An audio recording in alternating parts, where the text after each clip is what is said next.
Salut à tous. Aujourd'hui, je vais vous présenter un film dramatique et de science-fiction appelé Arrival. Attention, spoilers, bonne vidéo à tous. Louise Banks donne naissance à une fille et la voit devenir une jeune femme avant de la voir succomber à une maladie rare et incurable. Elle a le cœur brisé et sa vie est changée à jamais. Tout commence le jour de leur arrivée. Louise est professeure de langue dans une université locale. Elle se rend à son premier cours du matin lorsqu'elle remarque le brouhaha autour de la télévision dans les parties communes. Il y a un étrange bourdonnement dans l'air ce matin, mais elle l'ignore. Elle salue sa classe, mais il trouve les élèves trop distraits par leur téléphone pour l'écouter parler. Une élève lui demande d'allumer la télévision. Sur l'écran, un flash info est diffusé. Un objet volant non identifié a atterri dans le Montana et 8 autres se sont posés dans le monde entier. À ce moment-là, l'alarme de l'université sonne et Louise quitte sa classe. En rentrant chez elle, elle trouve le monde différent et en plein chaos. Les gens évacuent, les avions survolent et les militaires prennent le relais. Chez elle, Louise regarde les informations et apprend que maintenant, 12 ovnis ont atterri. Ne sachant que faire, elle se rend au travail le lendemain et constate que les cours sont suspendus pour une durée indéterminée. Elle reste dans son bureau et écoute les infos en direct. À ce moment-là, 2 hommes lui rendent visite dans son bureau. C'est le colonel G.T. Weber, des services secrets de l'armée. Elle se souvient de lui à l'époque où elle l'aidait à traduire des rebelles. Weber lui dit qu'il est le premier choix pour les traductions et que c'est pour cela qu'il est dans son bureau et non chez Berkeley. Il lui fait écouter l'enregistrement d'un humain parlant à une entité émettant des grognements graves. Louise sait que c'est une entité à cause de bruit qu'elle entend. Elle dit à Weber qu'il est impossible de traduire ce langage à moins d'être dans la même pièce que l'alien à l'origine des sons, car c'est une langue qui n'existe pas sur Terre. Weber prend cela comme un stratagème pour qu'elle puisse s'incruster dans l'enquête, mais il refuse. Il ne veut pas que le centre de recherche devienne un site touristique pour toute personne ayant une habilitation de sécurité de haut niveau. Il dit à Louise que s'il part maintenant, elle n'a plus aucune chance. Il commence à s'éloigner, mais Louise appelle. Elle demande s'ils vont ensuite aller demander à Danvers, un autre linguistique, et lui dit qu'avant de s'engager avec lui, ils doivent lui demander la traduction de guerre en sanskrit.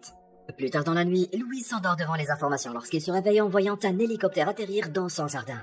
Weber est de retour et lui demande la signification de Gavisti, le mot sanskrit pour guerre. Et Louise répond « un désir de plus de vaches ». Weber sait que Louise est bien apte à assumer cette tâche et lui ordonne d'être prête dans 10 minutes. Louise rejoint l'équipe à bord de l'hélicoptère et fait la connaissance du Dr. Lam Donnelly, un physicien théoricien avec lequel elle va travailler sur cette affaire. Weber lui dit que la première priorité est de savoir ce qu'ils veulent et d'où ils viennent. Ils arrivent sur le site du Montana, sont informés du protocole et emmenés voir le docteur Kettler qui leur fait des vaccins. Louise arrive à la salle de contrôle principale et apprend que le site communique avec les autres sites. Elle rencontre l'agent Halpern de la CIA, qui lui dit qu'ils n'ont pas obtenu beaucoup d'informations de l'objet depuis qu'il a atterri. Louise et Lan sont emmenés dans une autre pièce où ils sont équipés de combinaisons de protection. Ils rejoignent une petite équipe et se dirigent vers l'objet, désormais connu sous le nom de Pod. Toutes les 18 heures, une porte s'ouvre au fond de la nacelle et l'équipe y entre par une plateforme. Louise observe avec étonnement leur entrée dans le pod et commence à se rendre compte de la situation. Une fois que la plateforme a atteint la limite, l'équipe saute dans le tunnel en flottant jusqu'à la lumière rectangulaire qui se trouve devant elle. Louise hésite, elle a des doutes, mais Weber l'attrape et il traverse l'antichambre. Ils arrivent dans la salle principale et voient un mur de verre qui les sépare des entités à l'intérieur. L'équipe place un oiseau en cage sur le sol, indiquant que si l'oiseau est encore vivant, les niveaux d'oxygène dans la pièce sont sans danger. Très vite, 2 créatures géantes ressemblant à des céphalopodes apparaissent derrière la vitre. Ils s'appellent les aliens heptapodes, en raison de leurs 7 membres. La séance est rapidement terminée et ils sont amenés dans la salle de désinfection. Weber dit à Louise et Lan qu'ils ont 2 heures pour trouver une solution. Ils continuent d'écouter les informations et de regarder le monde partir en vrille entre les confinements, les émeutes et les rituels de culte. L'agent Halpern communique avec les autres sites, mais eux aussi n'ont aucune piste leur permettant d'avancer. Le lendemain, ils sont prêts à entrer à nouveau dans le pod quand Louise a une idée. Elle apporte un tableau blanc et un stylo, disant qu'ils sont peut-être incapables de comprendre leur langue parlée, mais qu'ils peuvent obtenir une base écrite de la langue qu'ils parlent. À l'intérieur du pod, Louise écrit le mot humain et s'avance pour leur montrer. Au bout de quelques secondes, l'un des heptapodes réagit en sortant son membre et en créant un symbole circulaire avec des traits. Il continue à faire différents symboles circulaires, donnant à l'équipe sa première découverte. De retour sur le site, Monsieur Weber lui demande si cette approche est la bonne et comment il pourrait l'expliquer à la hiérarchie. Louise défend son approche et dit qu'ils n'apprennent pas aux heptapodes leur propre langage. Cela entraînera beaucoup de malentendus et les choses prendront 10 fois plus de temps. Weber accepte pour le moment mais exige qu'elle soumette une liste de mots avant la prochaine session. Louise apprend que tous les pays ne sont pas ouverts à cette approche amicale. Le gouvernement a peur que les autres pays suivent la décision du général Chang et de la Chine dans une démarche hostile. Pendant ce temps, Louise explique à Weber que pour communiquer avec les heptapodes, ils doivent d'abord leur apprendre les bases de la langue anglaise avant de pouvoir leur poser la grande question, à savoir le but de leur arrivée. Ils retournent dans le pod et Louise se présente. Sentant la confusion des heptapodes, Louise s'avance et enlève sa combinaison hazmat. L'équipe panique mais elle les rassure et poursuit l'opération. Elle se dirige vers l'écran et pose sa pomme sur la vitre. Un des heptapodes suit son action et il se présente correctement. L'un dézippe sa combinaison hazmat et se présente également. Elle leur demande qui ils sont et chacun des heptapodes écrit son nom sur le verre. L'un décide de les surnommer Abbott et Costello. Au retour de la nacelle, Louise rêve de sa fille pour la première fois. En raison du succès de la session, Weber autorise la poursuite de l'opération malgré les risques de contamination. Pendant ce temps, les tensions augmentent chez les soldats du camp, car ils ne savent pas à quel genre de menace ils sont confrontés. Plus tard dans la nuit, Louise rêve à nouveau de sa fille. Elle sent dans un champ, admire les fleurs et ramasse des pierres dans un ruisseau voisin. Au cours des semaines suivantes, Louise et Lan poursuivent leurs recherches. Les heptapodes ne laissent aucune empreinte, on ne peut que les voir et les entendre. La composition chimique de leur vaisseau spatial est inconnue. En supposant que les pods communiquent entre eux, ils le font sans pouvoir être détectés. Ils ne savent toujours pas pourquoi les pods ont choisi d'atterrir à ces endroits précis. L'une des premières découvertes de Louise est d'apprendre qu'il n'y a aucune corrélation entre ce que dit un heptapode et ce qu'écrit un heptapode. Elle apprend également que l'écriture de l'heptapode est sémasiographique, ce qui signifie qu'elle représente un sens et ne transmet pas de sang. Grâce au Pakistan, ils apprennent que le logogramme d'un heptapode est libre de temps. Leur écriture n'a pas de direction en avant ou en arrière. Les linguistes, comme Louise, appellent cela l'orthographe non linéaire, ce qui les amène à se demander si c'est aussi la façon dont ils traitent les idées. Louise et Lan étudient suffisamment leur langue pour créer leur première réponse. Maintenant, ils travaillent à élargir leur vocabulaire, ce qui devrait prendre un mois supplémentaire. Un soir, après une session, Louise et Lan se retrouvent à l'arrière d'un pick-up qui offre une vue sur le pod. Lan lui exprime son admiration pour son intelligence et sa volonté de continuer, et ils parlent un peu de leur vie personnelle. Louise pense que tout dépend d'eux maintenant et Lan est heureux que ça se soit passé de cette manière. En dehors du site, le monde ne s'est pas bien accommodé de la présence des pods. Les pillages et les émeutes se poursuivent, surtout après la diffusion d'une photo des aliens. Les tensions sur le site s'aggravent également, certains soldats pensant qu'il vaut mieux tirer les premiers sans attendre l'attaque des aliens. Une autre nuit de travail, Louise rêve encore de sa fille. Elle lui montre un livre sur les planètes et sa fille lui montre un dessin qu'elle a fait pour son projet en classe. Elle commence à lui expliquer pourquoi elle et son père ne sont plus ensemble, mais sa fille lui répond que tout va bien. Lan la fait sortir de ses pensées et elle sort prendre l'air. Elle pense encore à elle. Cette fois, elle la voit enfant. Puis plus tard, adolescente, allongée sur un lit d'hôpital, malade. Plus tard, Louise se retrouve dans sa chambre avec Lan qui discute avec elle de l'hypothèse Sapir-Whorf, selon laquelle si l'on s'immerge dans une autre langue, on peut réellement remodeler notre cerveau. Il lui demande si elle rêve dans sa langue, et quand elle lève les yeux, un heptapode est dans sa chambre. Louise se réveille dans son lit, soulagée que tout cela n'était qu'un rêve. Elle retrouve Weber qui l'a conduite à la salle de contrôle pour faire une traduction en mandarin. Il s'avère que leur satellite a capté une conversation téléphonique avec le chef militaire chinois, le général Chang. Louise traduit la première phrase, disant que chacun des 12 offre une technologie avancée et que leur équipe scientifique tente de décoder quelles sont les technologies. Il dit à Weber qu'elle ne comprend pas les mots suivants, costume, honneur et fleurs.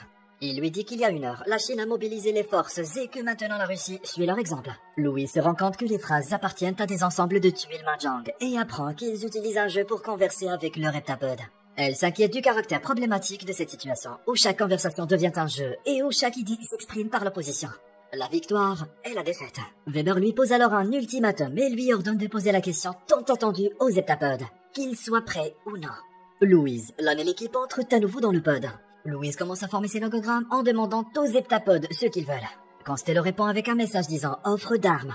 De retour sur le site, une dispute éclate entre Louise, Weber et l'agent Alpern. Louise insiste sur le fait que les heptapodes ne savent peut-être pas faire la différence entre une arme et un outil, et qu'avec la complexité du langage humain, une chose peut parfois être les deux.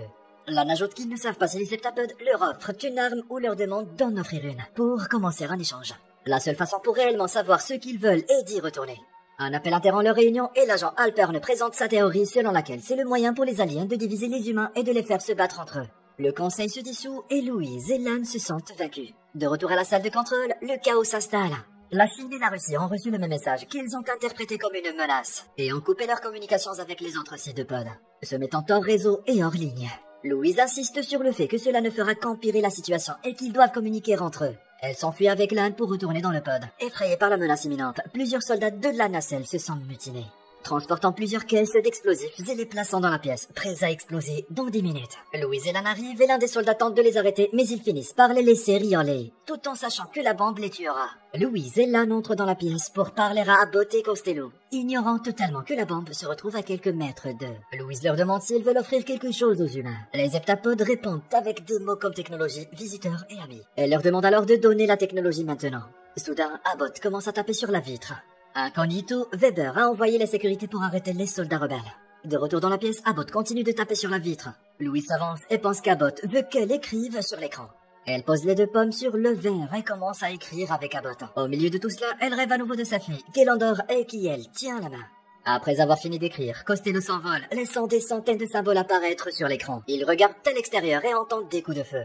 Alors que le temps s'approche de zéro, Abbott les force à sortir de la pièce au moment où les bombes explosent et où la pièce se referme. Louis et Lan sont jetés dans l'antichambre, inconscients mais vivants. Louis se réveille et se retrouve dans le bureau du docteur Kettler avec une commotion cérébrale. Ils ont survécu à l'explosion et Kettler les informe qu'il y a des soldats rebelles. Elle cherche Lan et la trouve dans la salle principale avec Weber et le reste de l'équipe. Elle leur dit qu'ils doivent rentrer et expliquer aux heptapodes ce qui s'est passé. Il dit que c'est impossible parce que ses ordres ont maintenant changé. Ils doivent évacuer et se préparer à riposter. À ce moment-là, un grondement interrompt leur conversation.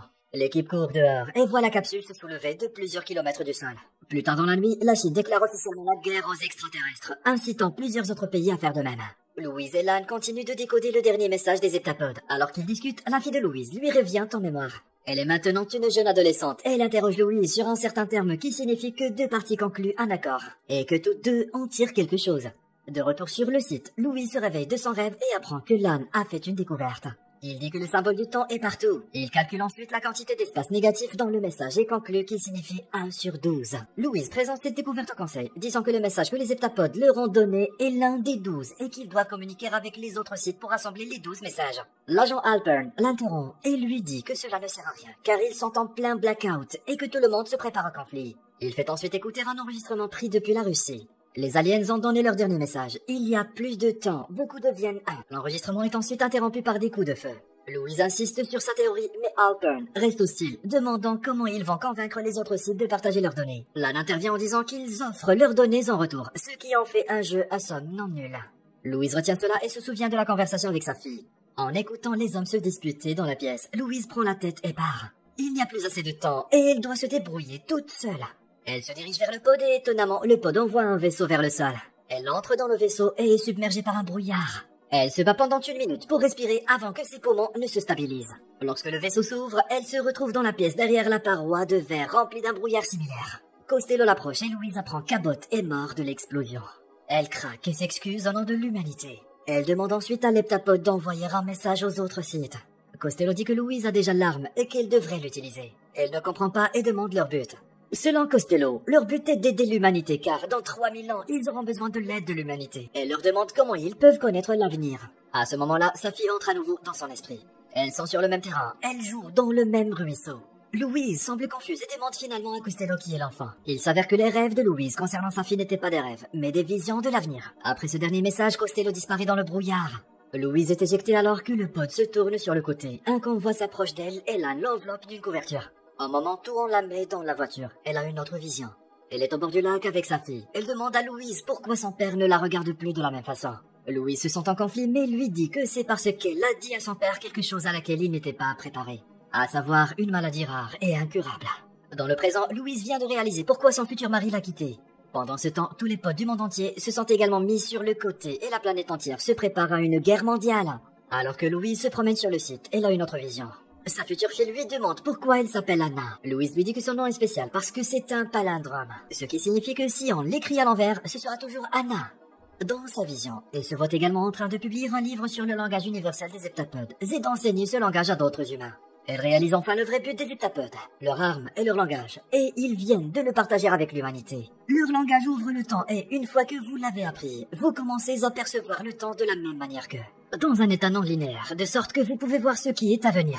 Elle partage sa découverte avec Lan et Weber, mais Weber lui dit que la mission est terminée. Dehors, Louise a une autre vision. Cette fois, elle assiste à un gala aux Nations Unies. Le général Chang s'approche d'elle et lui dit qu'il n'est venu que parce qu'il voulait la rencontrer. Il lui dit qu'il y a 18 mois, elle a fait quelque chose que même ses supérieurs n'ont pas pu faire. Elle a fait changer la vie. Il continue à dire qu'elle l'a appelé sur son numéro privé. Louise est confuse et dit qu'elle ne connaît pas son numéro privé, mais le général sort son téléphone et lui montre le numéro. Le général Chang lui dit que maintenant elle le sait. Il estime qu'il était important qu'il lui montre ce numéro, même s'il ne sait pas pourquoi. Il lui dit alors qu'il lui a dit quelque chose qu'il n'oubliera jamais. Elle a dit au général les derniers mots de sa femme. Dans le présent, Louise comprend ce qu'elle doit faire pour arrêter cette guerre mondiale. Elle s'aventure sur le site et met la main sur le téléphone satellite de l'agent Halpern. Elle appelle le numéro privé du général Chang. Cela alerte la sécurité et ils envoient plusieurs soldats pour l'arrêter. Louise leur échappe et se cache dans la salle de désinfection.